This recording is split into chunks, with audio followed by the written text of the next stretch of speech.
I decided to sell my barely used bike last year since I was moving to a new city where I wouldn't need it. The apartment I was moving to was tiny, with no storage space for large items, and the city had excellent public transportation. So keeping my bicycle didn't make sense anymore. I posted advertisements on various websites, clearly stating my conditions: cash payment only, and the bicycle had to be collected by the buyer. I thought these were reasonable terms. One evening, I received an email from someone interested in my bicycle. She asked all the usual questions: how old was the bike? Why was I selling it? Was there anything wrong with it? And so on. I answered everything honestly, even sending additional photos of the bike from different angles. After what seemed like endless questions, she finally said she wanted to buy it. Great! I reminded her about the payment and collection details. She replied saying she couldn't collect the bike and didn't carry cash, asking if I could deliver it to her instead. I said that, as mentioned in the ad, the bicycle needed to be collected but offered to accept a bank transfer instead of cash if that would help. She said she was having problems with her online banking at that moment and asked if I used PayPal, suggesting she could send the money through there. Something felt off about this, but I figured PayPal was secure enough, so I agreed and sent over my PayPal details. The next day I received an email supposedly from PayPal saying I needed to transfer £300 to a courier service. According to this email, the courier would collect the bicycle, and only after that would the buyer transfer both the courier cost and the bicycle cost to me. This was clearly a scam. I immediately emailed the buyer telling her I was no longer selling the bicycle and that this arrangement didn't work for me. She wrote back saying she was an older lady and that I should respect her, demanding I sell her the bicycle for half price and deliver it to her home. I repeated that I wasn't selling the bicycle anymore, my decision was final, and asked her to stop contacting me. About an hour later, I received another email from her threatening to call the police and report me for theft. She also mentioned contacting PayPal's legal department, claiming she had already transferred £300 to the courier and couldn't get it back, so I supposedly owed her that money now. I didn't respond to this nonsense. The next day, I received a message from another potential buyer who seemed genuinely interested. She wanted to buy the bicycle for her boyfriend, whose own bike had been stolen recently. We arranged a time and they came to see the bicycle. When her boyfriend saw it, he was thrilled. He said it was perfect and even better than his old one. I mentioned that I also had some accessories: a helmet, lights, a lock, and a repair kit, if they were interested. The boyfriend asked how much I wanted for everything, and I told him just what I had originally paid for them.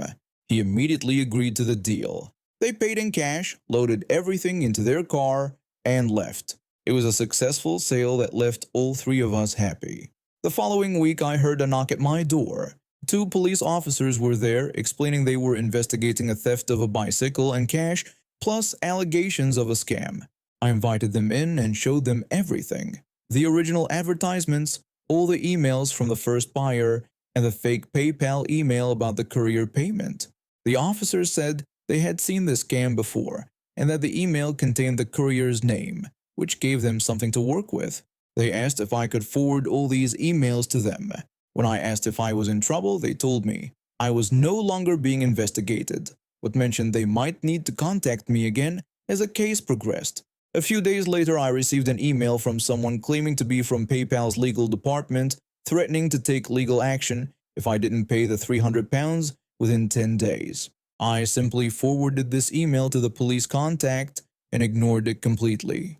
I never replied to the email, and I don't know exactly what happened after that, but the harassment emails eventually stopped. I assumed the police found the scammers, or at least scared them enough to back off. I'm grateful I trusted my instincts.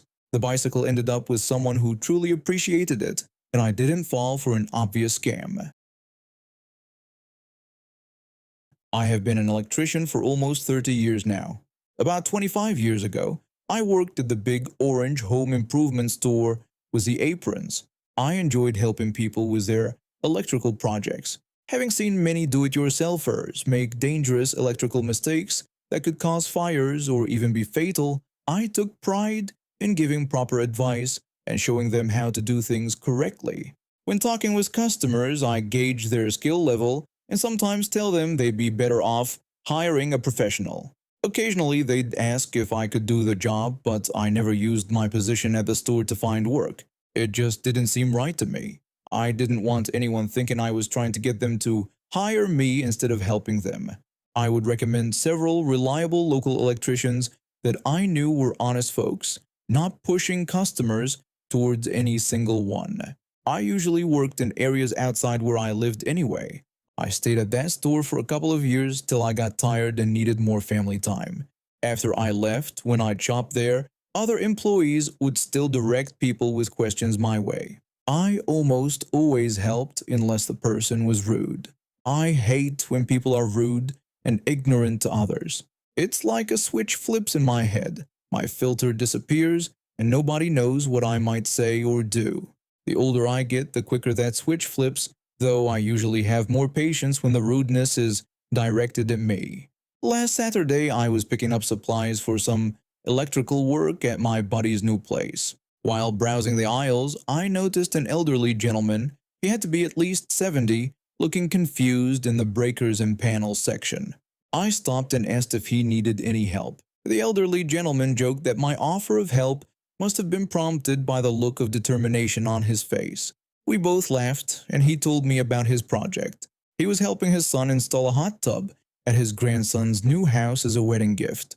We got everything he needed sorted out, then just kept chatting about life in general. I love talking with older folks. When we were deep in conversation about old stores that existed decades ago, I heard fingers snapping and throat clearing behind me. I turned to my right and there she was, a wild Karen in her 30s. She told me that when I was finished with the old guy, she needed help and complained that she'd been watching me waste time with him. I smiled at her and turned back to the elderly gentleman. She didn't like that and kept snapping her fingers and yelling for my attention. I turned back toward her, snapped my fingers back at her, and returned her greeting in the same tone. The elderly gentleman and I both laughed, which made her angry. She stepped closer and started shouting that I was being disrespectful and threatened that I would lose my job today. I'm not one to bother telling someone I don't work there. If you can't notice I'm not wearing a bright orange apron, I'm not going to waste my breath explaining it. She kept rambling on loudly, starting to insult the elderly gentleman as well. That was the final straw for me. I snapped my fingers back at her and told her to get lost. The waterworks started flowing. The elderly gentleman and I just looked at each other, shaking our heads. Suddenly, a man appeared out of nowhere. She started crying to him, claiming that we had verbally abused her. We laughed, which only made things worse. The man flashed a badge and told us he was a local police sergeant and her husband. He threatened to arrest both of us if we didn't apologize right away. I know my rights and wasn't about to apologize for something I didn't do. Before I could respond, the elderly gentleman beat me to it, repeating my earlier suggestion that they should get lost. I chuckled and felt admiration for this older guy's courage.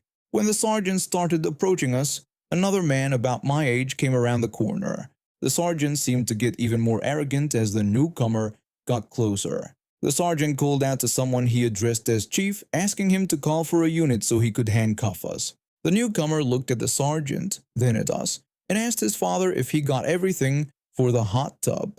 Then he turned to the sergeant, whose face was quickly draining of color. The sergeant was shocked at discovering this was the chief's father. The chief said he'd figured out the relationship without even being a detective. He then told him he'd been in the next aisle for over 10 minutes listening to the sergeant and his wife harass his dad and his friend. He ordered them to go home and told the sergeant to report to his office early the next morning. It was hilarious watching the sergeant drag his wife away, telling her to be quiet as she continued hurling insults at us.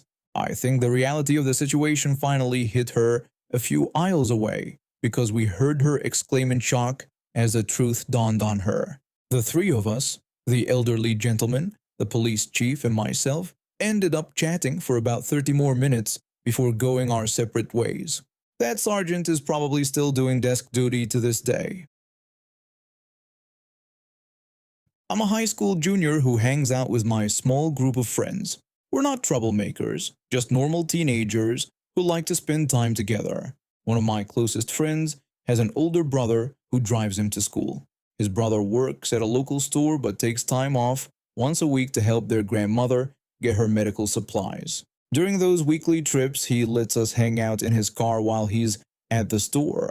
This has been our routine since 7th grade for 2 whole years now. We park in the same spot in the school parking lot almost every time, except when it's taken. Our school has a simple rule. Whoever gets a parking spot first can use it until 6 p.m. when the school closes. On the day of the incident, our usual spot was taken, so we parked somewhere else. It was around 5 p.m., and our plan was to go to McDonald's after hanging out in the car. My friend's brother had already left to get food for us. That's when this woman pulled up with her daughter. The woman said something to her kid, who looked about 10 years old, and the girl ran over to us. The kid told us we had to move our car because her mom parks in that spot every day. My friend Aaliyah walked up to the girl. She told the little girl that we had already taken the spot and her mom should park somewhere else. There were plenty of other parking spaces available, but we didn't want to move for two simple reasons. First, my friend's brother, the only one who could drive, had already left for McDonald's. We'd have to call him to come back just to move the car. Second, we needed to finish eating and get the car back before the school closed at 6 p.m. The kid went back to her mom and said what Aaliyah told her. The woman was upset. She left her car at the corner of the road and walked over to us. The woman asked which one of us had said she couldn't park there. Aaliyah told her it was her and asked what was wrong. The woman then asked if Aaliyah was an R word. My friend Joe stood up. Joe told her she couldn't use that word and that we had the right to park where we were. The woman grabbed Joe's shirt and started shouting curse words at him. That's when I stepped in. I told the woman that there were plenty of other parking spots she could use and told her not to touch us unless she wanted to end up behind bars. She slapped me across the face and said she was going to call the police to report how rude and abusive we were being. I told her she was the one being rude and abusive and that when the police arrived, she would be the one getting arrested. She mumbled curse words and pulled out her phone to call the police. On the phone, she told the police that school kids were abusing her and her child, refusing to give her space, and cursing at her daughter. She was lying. I stayed calm while we waited for the police to arrive. About 10 minutes later, a police officer showed up. The woman's daughter was sitting in their car while her mother talked to the officer, pointing at me. The woman told the officer I hit her and her daughter. My friend Jessica spoke up in my defense. She told the officer that the woman was lying, that I hadn't touched anyone, and that the woman was the one who had slapped me. The officer put me in handcuffs. I asked the officer if we could check the security cameras. The officer agreed and asked the woman to come along. The woman said she didn't want to waste her time on recordings. The officer told her that she'd be taken to court if she didn't cooperate. She agreed and brought her daughter. We all went to meet with our school principal, who gave access to the security footage. While we were watching the recordings, the woman tried to escape twice. After seeing what happened, the officer said sorry to me for putting me in handcuffs. The woman was arrested and spent a few days in jail, and it was crazy. I feel bad for kids who have to live with parents like that. No child should be raised by someone who teaches them that entitled behavior and lying is okay. As for my friends and me, we still hang out in that parking lot when my friend's brother goes to get his grandmother's supplies. But now we watch out for entitled parents who think they own public parking spaces. I work at Memorial Hospital as a pain management specialist. I'm the person everyone wants after surgery. I control the good painkillers. Even with my medical degree and training, I look about 17 on a good day. I'm 5 feet 2 inches and have what people call a baby face. I don't mind when people mistake me for a volunteer or student, but some people cross the line. This weekend was rough. I had a 28-hour shift, which means you forget your own name by the end. In our hospital, staff wear different colors. Nurses in white, surgical staff in blue, and techs in black. I wore baggy blue scrubs for comfort. I was checking patients when I stopped to talk with some nurses. When I told them my next room, they gave each other that look hospital staff know well.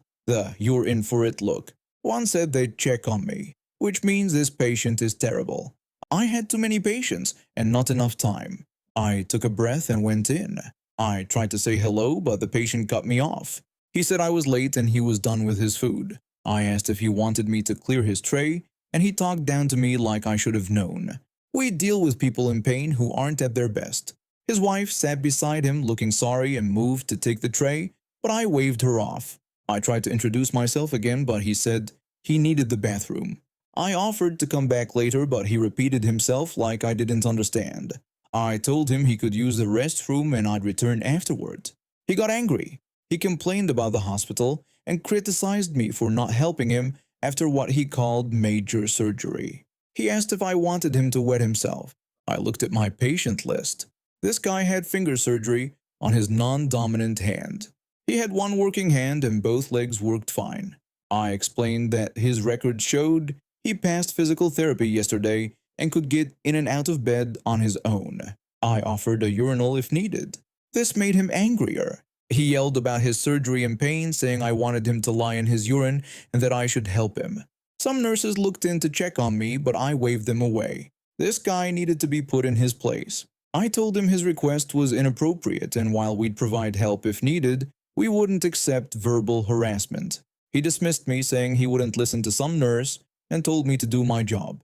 His wife tried to correct him, saying I wasn't a nurse, but he said he didn't care. He refused to listen if I wouldn't help and said he never wanted to see me again. I asked him to confirm he didn't want to see me, and he yelled that he wasn't stuttering. He called me a little girl and demanded a new nurse. Then his actual nurse came in with security. Our security guys are like NFL linebackers who handle psychiatric emergencies and carry handcuffs. The nurse told me she called security because she was worried about staff safety. The officer asked if I was okay. I said I didn't need help but wanted them to witness that the patient no longer wanted our services, and pain management would sign off. I would tell his surgical team. They nodded, and the nurse made a note. The patient started to realize something was wrong. The patient asked if I was a doctor with pain management. I said yes, I was the pain management doctor. His team asked me to check his post-operative pain, but I understood he didn't want my services and would tell his team. His anger turned to panic. He said I should have told him who I was, asked if I was leaving, and demanded a new pain doctor. I smiled and told him that on weekends, I am the only pain management doctor. 2 witnesses heard him fire me from his care. I wished him a good day. I left as he started to freak out. Pain service doesn't usually see hand surgery patients, but I did it as a favor to the surgeon who called this patient a little witch about his finger pain. I asked the nurse to tell me what happened when the patient realized I was the only person who could write prescriptions for the narcotics he wanted. He spent the next 8 hours demanding to see me and insisting there must be another pain specialist. The surgeon refused to prescribe anything stronger than extra-strength ibuprofen. The patient was discharged with standard pain medication, still complaining. Having a baby face can work in your favor. People show who they really are when they think you're not important.